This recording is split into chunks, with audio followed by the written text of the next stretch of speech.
Good afternoon. Happy Monday to you. I'm going to try to not ramble on too much with this, but I saw some things over the weekend that were kind of disturbing.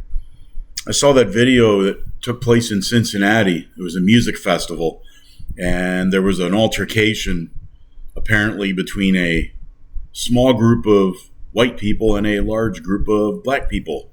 Now, I don't know who started it. I don't know if hands were thrown before or if it was just words. I don't know.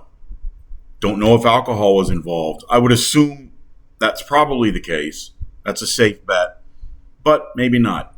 Anyway, the guy in the white shirt, the guy who was of the Caucasian persuasion, got his lunch handed to him pretty badly. He was outnumbered. He was down on the ground and people are kicking him in the head. And you know what?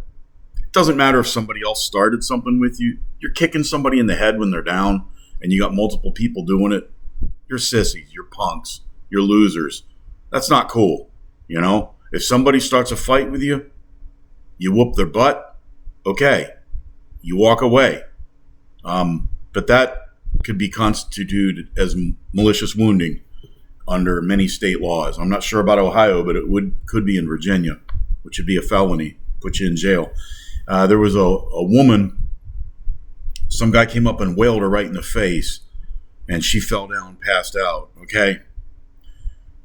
It doesn't look like she had done anything. I think she was just standing there, and somebody came up and got her, but, that's not cool either. If you're a man and you hit a woman in the face like that, you should go to jail. That's not cool. That also makes you a sissy, makes you a punk, a thug, a loser. Now if a woman is beating on you and pushing you and you got to fight back, that's one thing. But to just come up and lay a haymaker on a woman like that, nah. Not cool, dude. Not cool.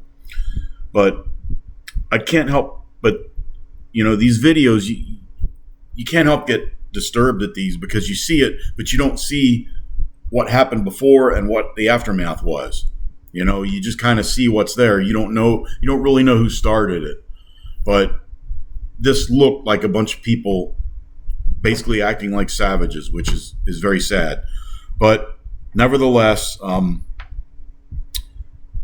you can find it on the Cincinnati TV shows, or I think Fox News had a link to it. Social media, people have it on their profiles. You'll see it if you look hard enough. One woman did get her wig ripped off, which I kind of had to laugh at that. That was kind of funny. She had like this Whitney Houston wig on. I thought, well, maybe it's a hair weave or something, and it went right off. So, I don't want to take some joy in the suffering of others, but it was pretty funny if you watch it. But nevertheless, if the skin pigmentation had been reversed, you'd probably have Oprah Winfrey fly her helicopter out to pick up Al Sharpton and Benjamin Crump, and they would have landed in Cincinnati, and they'd be out there with bullhorns. But because the victims, the way it was, nobody cares. I just think it's wrong either way. I'm not excusing anybody. I'm not saying that there should be unfair treatment, but the media would have run it the other way. But enough about that. If there are any charges, okay, that's fine. That's up to the police and the law enforcement authorities in Ohio to deal with that. The other thing I saw over the weekend, that there was a community being proposed in Arkansas, down in the Ozarks. The other one was in Missouri, which part of Missouri is in the Ozarks, but they were going to be whites only of European heritage communities. That means no Hispanics, no black people, no Jews, no Africans, whatever.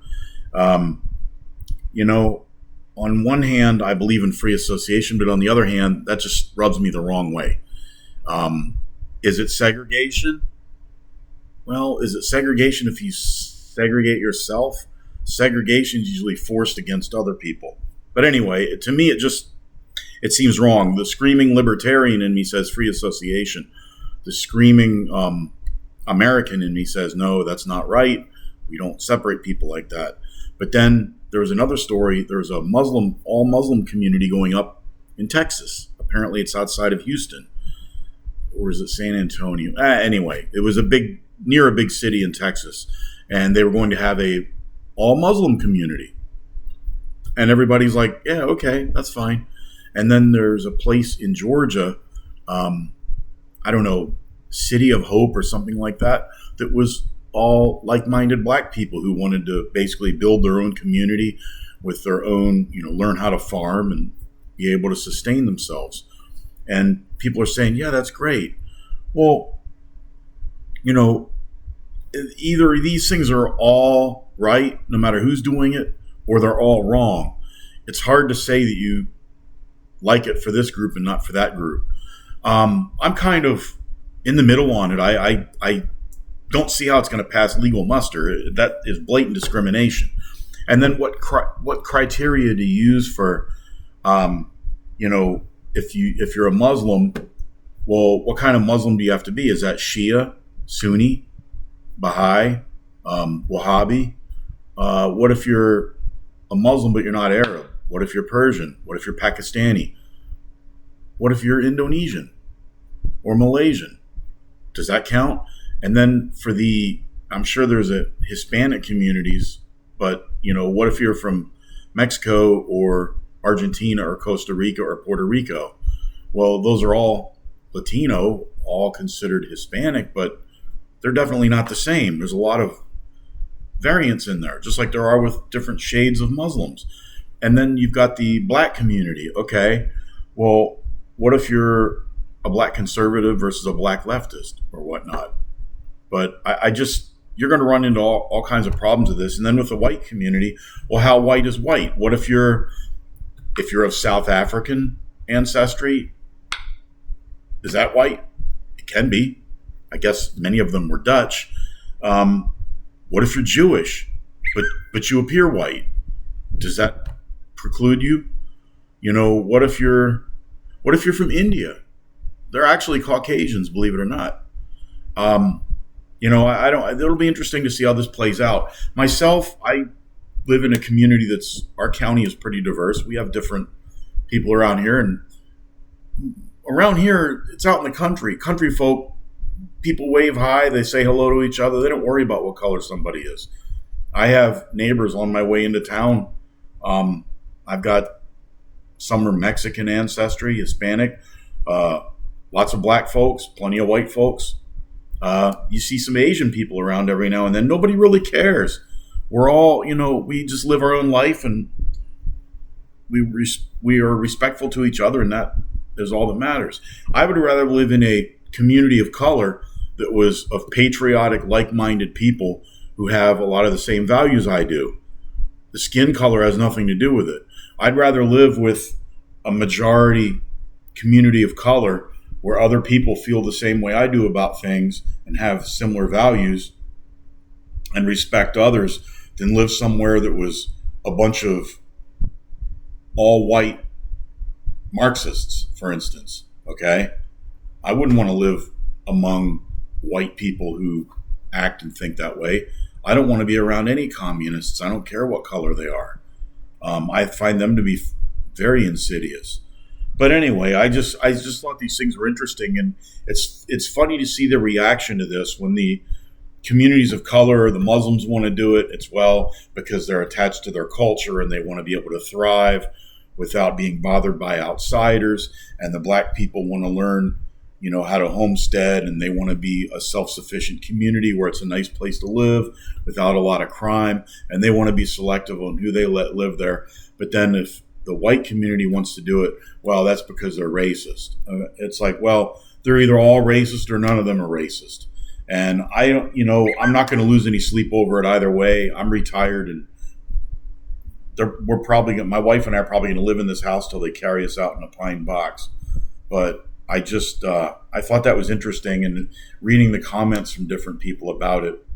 One thing I do find interesting, I have a very good friend of mine who happens to be a black fella, and another person of color whom I respect very much she's a female, and they both heard about it. And I said, "Do you think that's white supremacist or racist?" And they said, "No." They said, "Even if the people are, they were like, so what? It didn't bother them. And their response was pretty much what I was thinking. They said, well, as long as the same rules apply to the other people who want to do that, then it's okay. And that surprised me. I figured they would both be against it. But never assume anything. But anyway, I hope everybody has a good day. And I wasn't trying to like stir the pot. I was just making an observation of what I saw about the story. And it's just really sad that, you get different groups of people together and you add alcohol into the mix, and bad things can sometimes happen. So, if you drink, just be responsible about it.